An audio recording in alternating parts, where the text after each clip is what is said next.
तो कल हमने देखा है कि फिजिकल चेंजेस क्या होते हैं और केमिकल चेंजेस क्या होते हैं। तो दोबारा से याद करेंगे, जब भी कोई केमिकल चेंज होता है तो क्या क्या होता है, रिमाइंड कीजिए।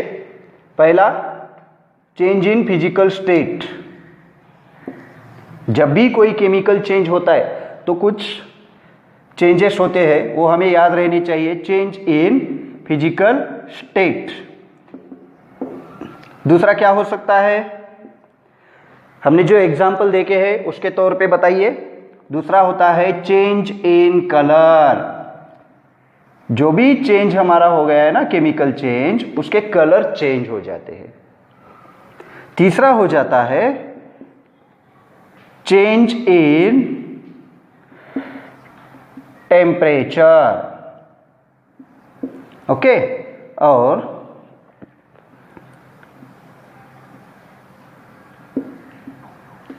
Release of gases.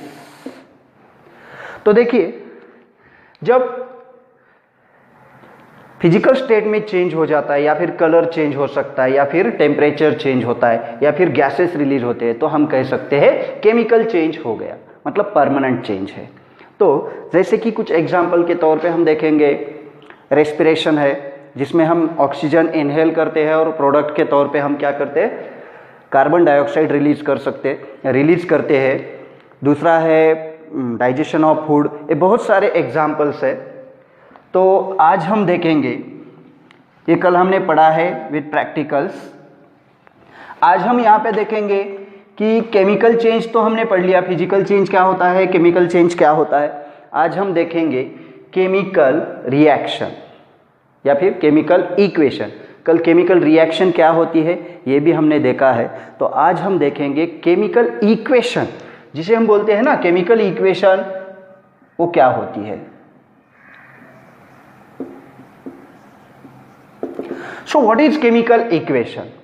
अगर इसको हम डिफाइन करना चाहेंगे तो कुछ इस प्रकार कर सकते हैं। Definition of chemical equation: a short representation of a chemical change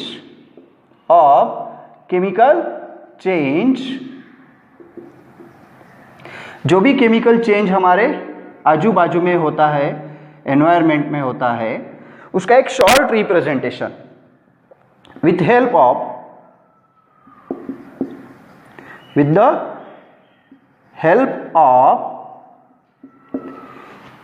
formulas, chemical formulas.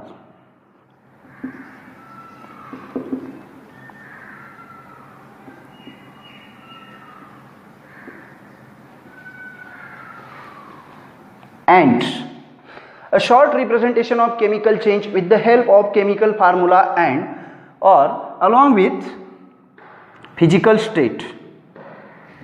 and की जगह पे हम ऐसा कर सकते हैं along with physical states।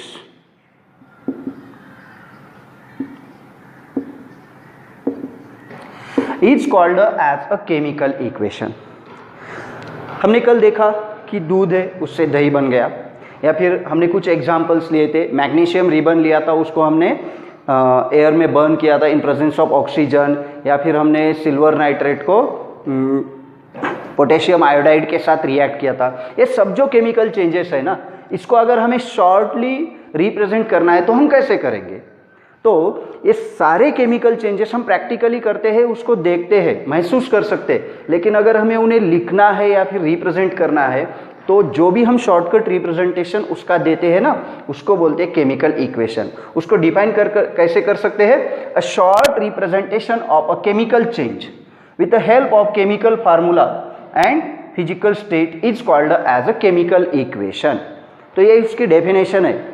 तो ये केमिकल इक्वेशन हम दो प्रकार से लिख सकते हैं।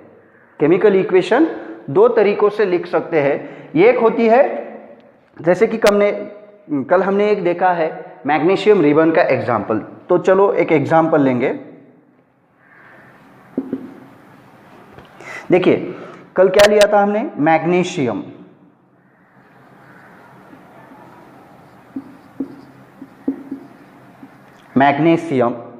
उसको हमने बर्न किया था एयर में। The magnesium is burnt out in presence of air, ऐसे हमें बताया गया था। तो जब हमने प्रैक्टिकल किया तो हमें क्या मिला था, एक पाउडर मिली थी, और पाउडर किस चीज़ की थी, हमने उसको बोला है magnesium oxide. Magnesium oxide, okay. तो हमने जो प्रैक्टिकल किया, एंटायर प्रैक्टिकल हमने यहाँ पे एक शॉर्ट तरीके से लिख डाला है, जिसमें हमने कुछ वर्ड्स इस्तेमाल किए। मैग्नीशियम का नाम है, एयर है, मैग्नीशियम ऑक्साइड, मतलब जो भी हमारे प्रोडक्ट थे, रिएक्टेंट था, सब हमने यहाँ पे यूज किए हैं, ओके। तो देखिए यहाँ पे हम देखेंगे कि मैग्नीशियम वर्ड लिखा है, तो ये तरीका हो गया पूरा वर्ड में लिखने का, इसको हम बोलते हैं वर्ड इक्वेशन। जब भी हम ऐसे लिखते हैं ना वर्ड्स में, तो उसको बोलते हैं वर्ड इक्वेशन। और जब भी हम फार्मूला यूज करके केमिकल चेंज को रिप्रेजेंट करते हैं इन ए शॉर्ट वे, उसको हम बोलते हैं केमिकल इक्वेशन। देखिए अब ये वर्ड इक्वेशन हो गई। मैग्नीशियम की जगह पे मैग्नीशियम का फार्मूला कौन सा है, मैग्नीशियम, उसकी फिजिकल स्टेट है सॉलिड, ये हो गया मैग्नीशियम। अब एयर, एयर में हम बर्न करते हैं, इसका मतलब हम एयर में से क्या लेते हैं, ऑक्सीजन, ये हो गया ऑक्सीजन, तो ये है गैस, ओके। और मैग्नीशियम और ऑक्सीजन मिल जाने की वजह से जो प्रोडक्ट हमारा बना है वो कौन सा है, मैग्नीशियम ऑक्साइड है, तो ये बन गया मैग्नीशियम ऑक्साइड, ओके।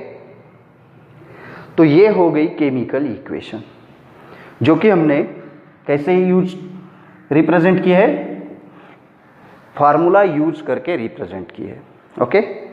तो ये केमिकल इक्वेशन हो गई, ये वर्ड इक्वेशन हो गई। तो इस दो तरीकों से हम केमिकल इक्वेशन को रिप्रेजेंट करते हैं। अब हम कुछ एग्जांपल्स लेंगे केमिकल इक्वेशंस के, उसमें हम देखेंगे रिएक्टेंट कौन सा होता है, प्रोडक्ट कौन सा होता है, केमिकल इक्वेशन लिखी कैसे जाती है।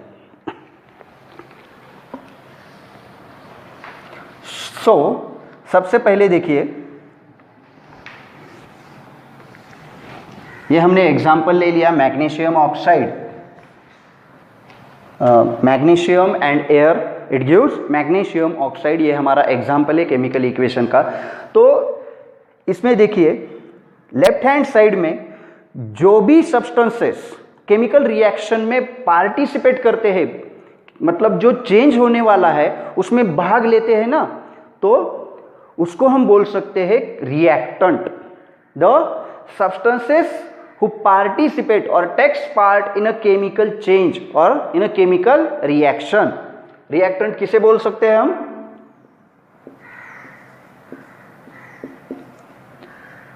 reactant। the substances who takes part or who participate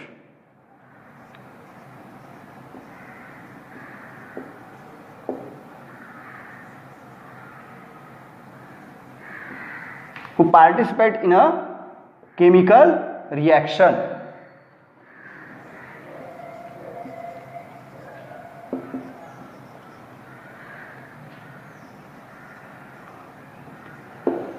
Those are called as a reactant। तो इस वाले एग्जांपल में रिएक्टेंट कौन कौन है, मैग्नीशियम और एयर, ये दोनों रिएक्टेंट है।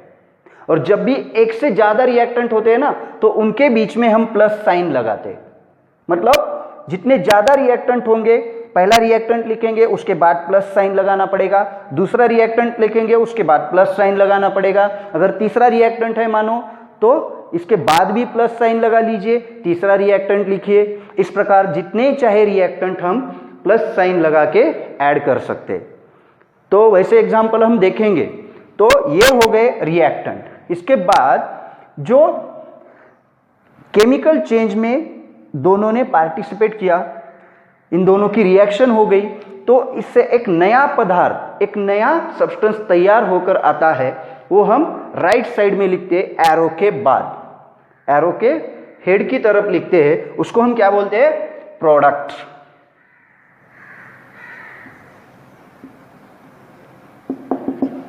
प्रोडक्ट, तो प्रोडक्ट किसे बोल सकते हैं हम? The substance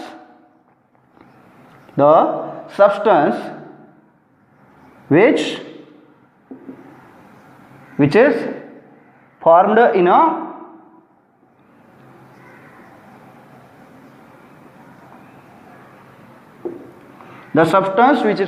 in a chemical reaction or chemical change. Chemical reaction, जो केमिकल चेंज हो गया है ना उसका रिजल्ट, मतलब जो सब्सटेंस उसमें से तैयार होके आया है उसको हम बोल सकते हैं प्रोडक्ट्स। तो यहाँ इस एग्जाम्पल में, इस वाले एग्जाम्पल में हमारा प्रोडक्ट कौन सा है? मैग्नीशियम ऑक्साइड है। तो केमिकल रिएक्शन कैसे लिखते, केमिकल इक्वेशन कैसे लिखते, हमें एक समझ में आ गया होगा कि जितने सारे रिएक्टेंट है वो लेफ्ट हैंड साइड में हम लिखते हैं, स्टार्ट में लिखते हैं, और ज़्यादा होंगे रिएक्टेंट तो उनके बीच में हम प्लस साइन लगाते हैं। प्लस साइन के बाद रिएक्टेंट खत्म हो गए तो अब रिएक्शन प्रोसीड करने वाली है, मतलब सारे रिएक्टेंट हमने ले लिए, अब उनकी रिएक्शन स्टार्ट होने वाली है और उनमें से एक नया प्रोडक्ट निकल कर आने वाला है। तो रिएक्शन स्टार्ट होने के बाद हम क्या करते हैं? रिएक्टेंट लिखने के बाद एक एरो लिखते हैं। जो एरो क्या करता है?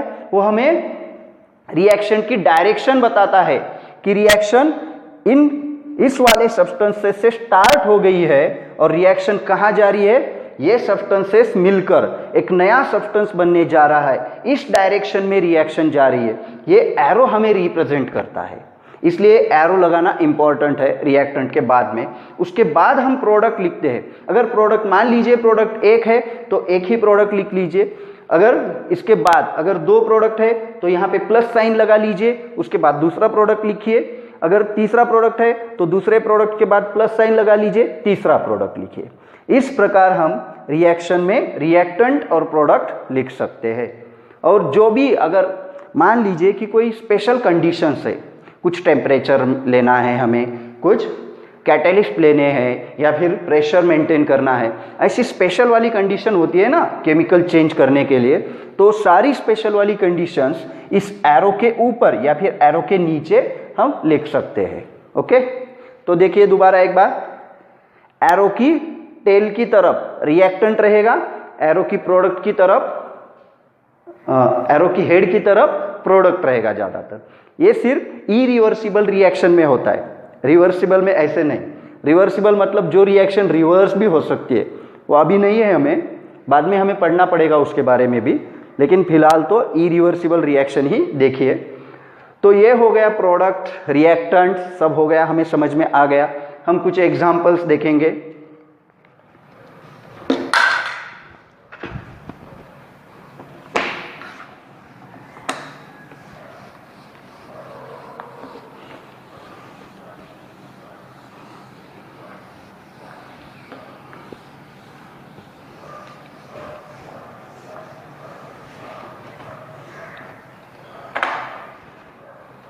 चलो कुछ एग्जाम्पल्स लिख लेते हैं और ये सारे एग्जाम्पल्स आप मुझे रिएक्टेंट कौन से है, प्रोडक्ट कौन से है, ये सारे देख के व्हाट्सएप पे उसके आंसर सेंड कीजिए।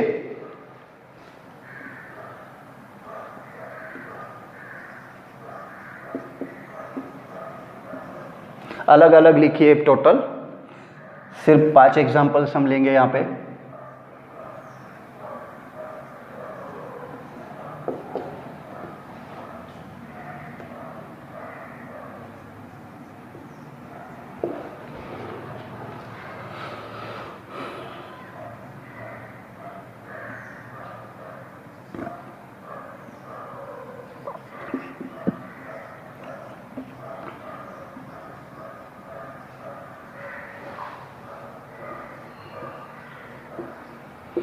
जस्ट हम रिएक्शन देख रहे हैं और कुछ नहीं।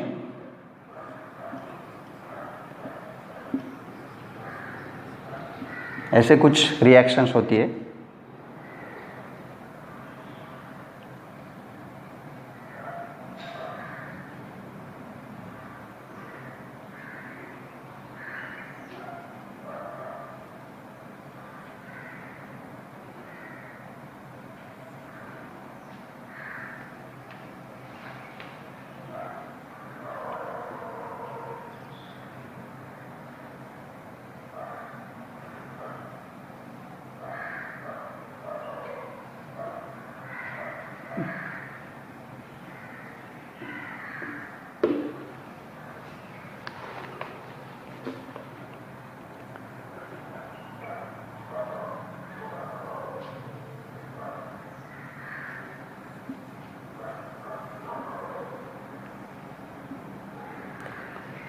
Ammonium chloride plus sodium hydroxide,